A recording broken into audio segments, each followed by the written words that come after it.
I applied to college early action. I had perfect grades and a 36 on the ACT, but I got rejected from all the schools that I applied to. My problem was that I made the same mistake that I see tons of students out there making. In fact, last week I had the chance to sit down and talk to a UVA admissions officer, and she described how she sees this mistake with 90% of applications that come in. So in this video, we're going to talk about what this mistake is and how I ended up fixing it to end up getting accepted into 2 different top 5 schools. And we're going to talk about what you need to do to avoid getting thrown into the pile of rejected applications. Every year, there are a few students out there that people look at and they just say, man, I can't believe that student did not get into their top choice school. And on the other hand, there are a few students where people look at them and say, man, I have no idea how that student got into that school. So if you want to be over here in the second group where people are surprised at how great of a school you got into, then this video is for you. So first we need to look at everything that colleges care about when they're deciding who to accept and who to reject. And really all of this can be broken down into 2 different categories. First and most importantly is everything to do with your academics, mainly your grades and your ACT scores.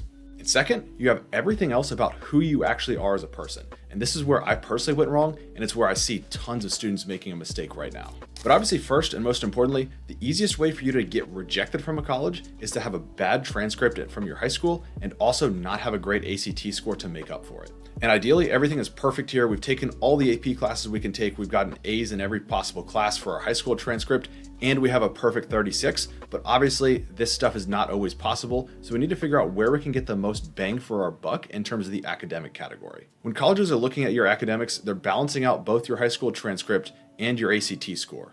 Now over here on the high school transcript side of things, you have to spend 4 years building up your GPA, building up your AP classes and your honors classes and all that stuff. So building up your transcript is a huge grind, and it's a lot of time and a lot of effort in order to see any reward there. Now on the other hand, with the ACT, you can actually offset a lot of mistakes that happen in your high school transcript, or you can take that transcript and bump it up to the next level with just about 2 or 3 months of work where you're actually studying and preparing for the ACT over just that short and focused period of time. And during that time, again, if you're doing this properly and efficiently, you really only need to spend about 1 hour per day studying.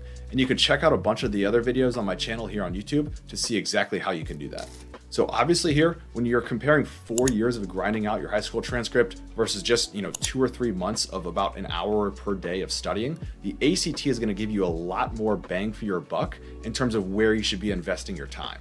But at the same time, while I do see tons of students making the mistake of not spending enough time on their ACT preparation, the mistake that I really wanted to talk about in this video is everything outside of the academic category. And that's where we get into the second category, which is who you actually are as a person and how you can showcase that to colleges. And when I was able to talk to the college admissions officer at University of Virginia the other day, she broke down the full process for me. These colleges get applications from tens of thousands of students, and the first thing they look at is all of that academic stuff that we just talked about. And no matter what your stats are or where you're applying to school, there's a good chance that a ton of other students will have very similar academic stats to whatever you have.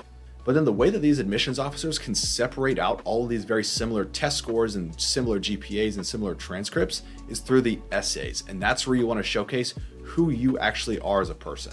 It's not really your activities list or your resume or any of those other things on the common application. The main focus is going to be on your essays. And because this is where you want to actually showcase who you are as a person, you don't just want to wait until the senior year or when applications open up in order to actually start working on this stuff. There are things you need to be doing throughout all of high school that you'll actually end up writing these essays about. So whether you're a senior in high school right now, or you're just a freshman, you'll definitely need to know this. So in these essays, you need a way to actually stand out from the crowd of the tens of thousands of other applicants. And this is where I made the mistake of just blending in with all of the other students who had good grades and a good ACT score.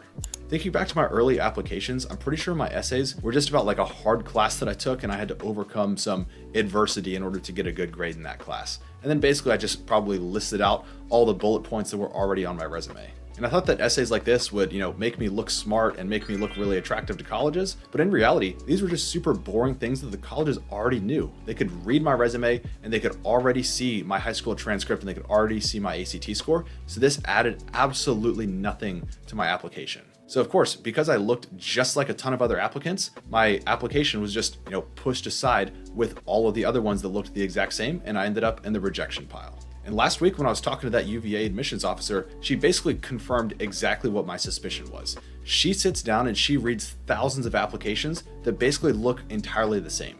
They're pretty good ACT scores, upper 20s, low 30s, sometimes even, mid 30s. And they also all have, pretty good grades, taking some AP classes, and maybe they're in some clubs and things like that outside of class. And then they all talk about something boring in their essays. She literally told me that she basically falls asleep anytime she reads an essay that she's read a million times before.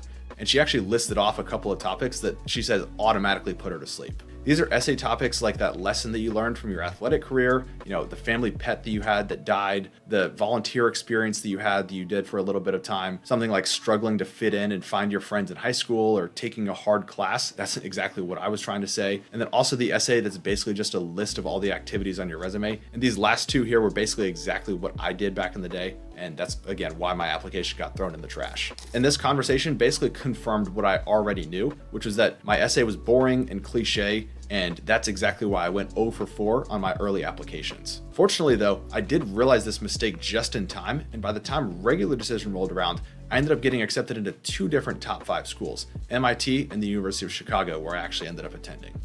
So what I did to fix this mistake was actually make my essays unique and interesting and specific to who I was, who Carson Weekley is that nobody else could possibly write about. I got rid of my old personal statement, which was just about overcoming, a difficult class and ending up with a good grade, by talking about a story of how I started a business in my local neighborhood by just mowing lawns, and then tying that into my interests in economics and business, which is what I actually wanted to study in college. The difference here is that I told a story about who I was as a person rather than just what I did. And in my supplemental essays, I became sarcastic and witty rather than just neutral and boring. And I tried to actually stand out and, again, showcase who I was, get my words and my personality onto the piece of paper in front of me. And just with these couple of changes and everything else on my application staying the exact same, I got admitted to 2 different top 5 schools. But the important thing to know here is that I wouldn't have been able to do this if I hadn't actually done something interesting and unique that made me stand out as a person. I'd actually spent a bunch of time earlier on as a junior, and then summer before senior year, and then into senior year,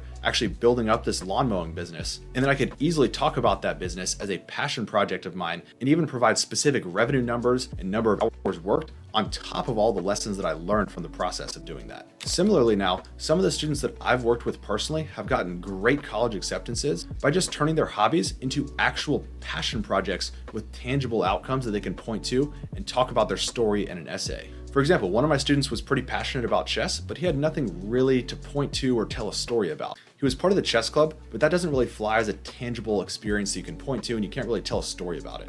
So what we did is I actually encouraged him to get on social media, start live streaming some games on Twitch, start posting some of his game breakdowns on YouTube, and basically just do everything that he was already doing, but just point a camera in front of his face, and not even in front of his face, but really just screen record himself playing games and talking over it, because he doesn't like being on camera. But either way, he's now gained over 20,000 followers across different platforms, and that really made him stand out. He could tell a story about that process, and colleges loved that, and he ended up getting accepted into multiple different top 20 schools, I think mostly because of that passion project that he could tell a story about. Similarly, another student that I had really enjoyed volunteering at a local hospital, but I encouraged him to take that job and move it a little bit further into a passion project and see how he could increase his impact and actually, again, point to some tangible things that he could talk about. And so what he did is he actually started a volunteer organization where they went out and they recruited volunteers, and they actually matched them up with different local hospitals that were in the biggest need for volunteers at that time. So again, just taking a little bit of a hobby and turning it into a real organization with real tangible metrics. Another example is a student of mine who really enjoyed tinkering with and fixing up cars in his garage. And he actually ended up teaching a class on auto mechanics to a group of underprivileged kids in his neighborhood, and 4 of those students in his class actually ended up with real jobs at a mechanic shop pretty much because of the class that he taught. So that student was able to talk about that process in his essay and tell a story about the impact that he had on other students while also making realizations about himself in the process. So these are all things that started out as just hobbies that I think a lot of people out there have, and ended up turning into legitimate passion projects that they can now talk about in an essay and really tell a true story about that showcases who those students actually are. The difference is that these stories that also have tangible results and tangible outcomes that you can point to really get across who the student is, and they're also things that nobody else can talk about. Nobody else has the exact experience of going from just a chess player and a member of the chess club to now actually being able to influence other people with his chess playing abilities.